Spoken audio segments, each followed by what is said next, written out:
দোয়া কবুলের 5টা শর্ত, এই কথা বলে আজকের আলোচনা শেষ। এই যারা বলেন দোয়া কবুল হয় না, দেখেন নিজেদের সাথে মিলে কিনা। এই 5টা শর্ত যদি পাওয়া যায়, মুহূর্তেই আপনার দোয়া আরশে যে নক করবে। 1 নাম্বার শর্ত আকলুল হালাল, হালাল খাওয়া। কি খাওয়া? আমরা দুইটাই খাই, হালালও খাই হারামও খাই। বেশি খাই কোনটা? হ্যাঁ, কি খান? আমি কই নাই কিছু, আপনারাই কইছেন। নিজের উত্তরে নিজে ধরা না। হারাম খেলে তো দোয়া কবুল হয় না। লা ইয়াদখুলুল জান্নাতা জাসাদুন গুযিয়া বিল হারাম।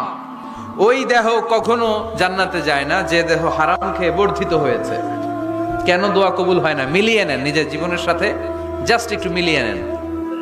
রাতে ঘুমের আগে আল্লাহ পাকের 2টি নাম পাঠ করে আপনি ঘুমিয়ে যান, আল্লাহ পাক আপনার মনের আশা অবশ্যই পূর্ণ করে দিবে। রাতে যাওয়ার আগে আপনি 2টি নাম পাঠ করবেন। একটি হলো সমাদ। এই সমাদ নামটি হলো পাওয়ারফুল নাম এবং অনেক মুফাসসির বলেছেন এটা হলো ইসমে আজম। এই সমাদ নামটি অনেক পাওয়ারফুল এবং অনেক মুফাসসির বলেছেন এটা ইসমে আজম।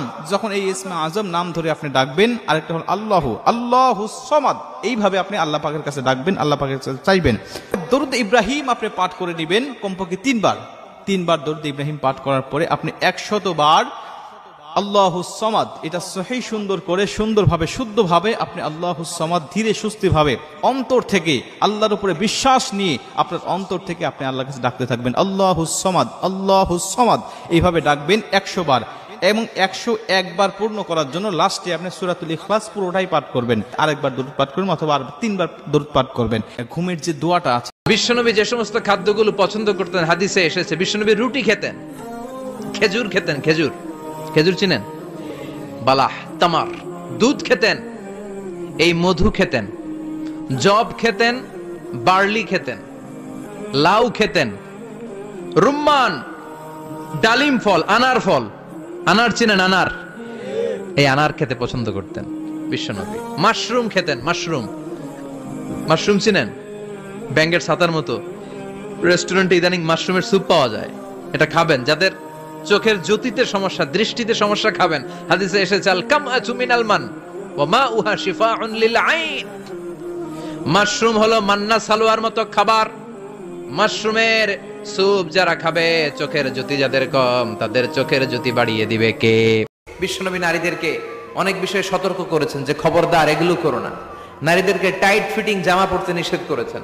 আল কাসিয়াত আল আরিয়াত আল মাইলাত আল মুমিলাত। কিছু বোনেরা এমন টাইট বোরকা পরে তার দেহের সব উঁচু নিচু ভাঁজ টের পাওয়া যায়, পুরুষরা আরো বেশি আকৃষ্ট হয়। এই বোনদের ব্যাপারে আমি বলি, বিশ্বনবী বলেছেন লা ইয়াদখুলনাল জান্নাতা ওয়া লা ইয়াজিদনা রিহাহা। তারা জান্নাতে তো ঢুকবেই না, জান্নাতের ঘ্রাণও এদের নাকে লাগবে না। এখান থেকে জান্নাতে পৌঁছতে আরো 500 বছরের রাস্তা। এত দূরে থাকতেই জান্নাতের ঘ্রাণ আপনার নাকে এসে ধাক্কা দিবে। তারপর ওই নারীরা জান্নাতে ঢুকতে পারবে না। টাইট ফিটিং জামা আছে না নাই? এখন বোরকার মধ্যে অনেক ডিজাইন, ইদানিং এদিকে কিছু ডিজাইন করে পরে, এদিকে করো না, এদিকে করো না, এদিকে করো না, বুঝবা না এই জায়গায় এগুলো করে। তো এগুলো করলে তার পর্দার চেয়ে তার সৌন্দর্যের প্রকাশ আরো বেশি হয়ে যায়। এরপরে বিশ্বনবী নিষেধ করেছেন ঝাঁঝালো পারফিউম দিয়ে বেরোতে নিষেধ করেছেন। আমার বোনেরা নিজেদেরকে ক্লিন রাখবেন। যদি কোনো ব্যক্তি টানা 7 দিন আল্লাহ পাকের এই গুণবাচক নামটি ইয়া রহমানু পাঠ করে নিজের শরীরে ফু দেয়, দুনিয়ার এমন কোনো শক্তি নেই তার কোনো ক্ষতি করবে। সুবহানাল্লাহ। বিষ্ণু বলেন নামাজের পরে যদি 33 বার সুবহানাল্লাহ, 33 বার আলহামদুলিল্লাহ, 33 বার আল্লাহু আকবার, এরপরে 100তম বার লা ইলাহা কেউ পড়ে, তার যদি সাগরের ফেনা পরিমাণ গুনাহ থাকে, আল্লাহ তাআলা তার সব গুনাহ মাফ করে। রাসূল সাল্লাল্লাহু আলাইহি ওয়াসাল্লাম বলেছেন, যদি কোনো ব্যক্তি নিম্নোক্ত দোয়াটি 3 বার পাঠ করে, তখন আল্লাহ তাআলা বলতে থাকেন, হে বান্দা, তুমি যা খুশি প্রাণ খুলে চাও, আমি তোমাকে তাই দান করব। সুবহানাল্লাহ। দোয়াটি হলো ইয়া আরহামার রাহিমিন।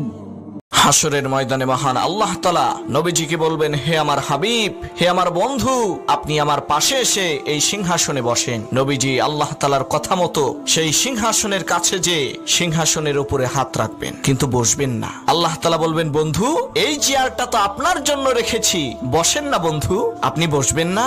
নবীজি বলবেন, রব্বুল আলামিন, আপনি বলেছেন এই চেয়ারটা আমার জন্য, তাই আমি হাত রেখেছি, কিন্তু আমি বসতে পারবো না। হে দয়াময় আল্লাহ, আমি যদি আজ বসে ফেঁসে যাই, তাহলে হাসরের এই বিশাল ময়দানে আমার উম্মতের জন্য কে দৌড়াবে? আমার উম্মতের যারা নাফরমানি আর গুনাহের কারণে ফেঁসে গেছে, তাদের মুক্তির জন্য কে সুপারিশ করবে? কে? সেজদার মাঝখানে একটা সেজদা দিয়ে ধীরস্থির ভাবে বসা ওয়াজিব।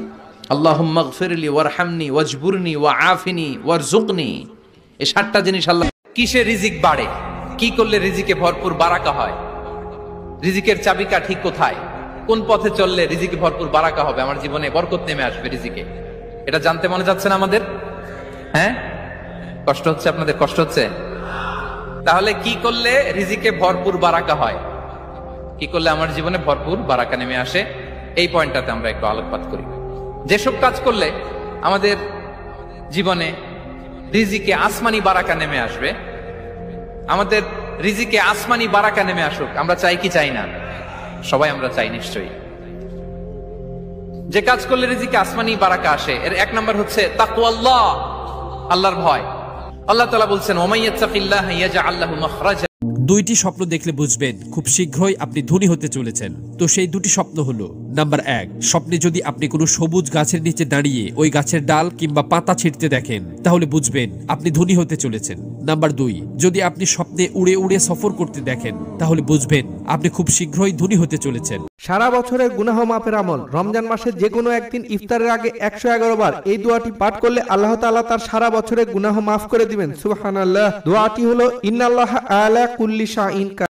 اللهم صل على محمد وعلى آل محمد كما صليت على إبراهيم وعلى آل إبراهيم إنك حميد مجيد اللهم بارك على محمد وعلى آل محمد كما باركت على إبراهيم وعلى آل إبراهيم إنك حميد حسبي ربي جل الله ما في قلبي غير الله نور محمد صلى الله لا إله إلا الله। 3 জিনিসের দিকে তাকালেই সওয়াব। কয় জিনিস? জোরে বলেন। 1 নাম্বার আন-নাযার ইলাল মুসহাফ, কোরআনের দিকে তাকালেই সওয়াব, পড়া লাগবে না, পড়লে তো সওয়াব আছে, তাকানো মাত্রই। 2 নাম্বার আন-নাযার ইলা ওয়াজহিল ওয়ালিদাইন, মা বাবার চেহারা,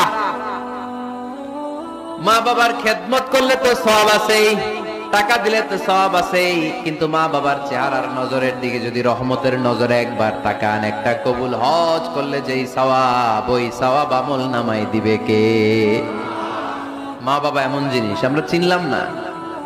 3 নাম্বার, আল্লাহর কাবা ঘরের গিলাফের দিকে যখন নজর করে তাকাবেন, 20টা রহমত নাজিল করবে কে? এই দোয়াটা প্রতিদিন পড়তে পারবেন? আমার সাথে আওয়াজ করে পড়েন, আল্লাহুম্মা ইন্না নাসআলুকাল জান্নাতা ওয়া নাউযু বিকা মিনান নার।